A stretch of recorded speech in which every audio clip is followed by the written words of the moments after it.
का हो? अब हद पार मत करी, बुझे नहीं? अरे का बुझे?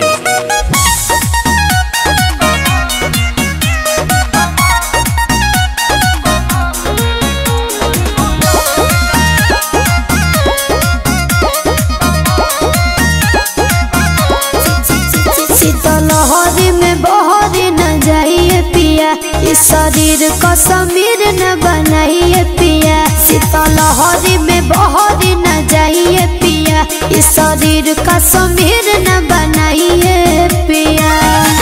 कोयला के आग जस लहर जाएगा, इसलाई पकाती रगड़ जाएगा।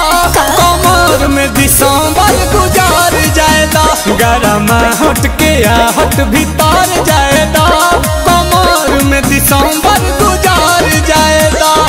ऐसे कैसे गुजर जाएगी?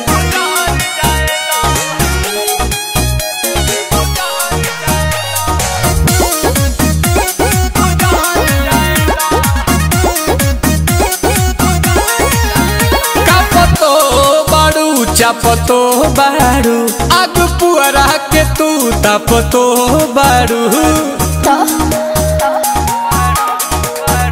अरे जड़ नहीं अड़े पिया उनवा हो, होखे तो गरम तनी खुनवा हो। साड़ी पचिंगारी होई बार जाएगा, तो सलाई पकाठी रगड़ जाएगा। कमर में दिसंबर गुजार जाएगा, गरम हट के आहट भीतर जाएगा। कमर में दिसंबर गुजार जाएगा। ऐसे क्या कहते हैं?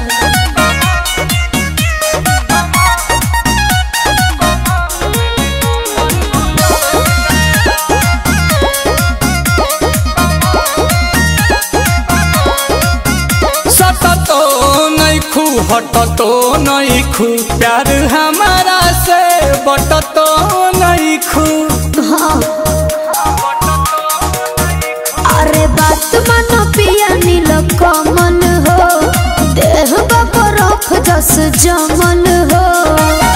तदहिए में गरमी कबार जाएगा, कि सलाई पकाठी रगड़ जाएगा।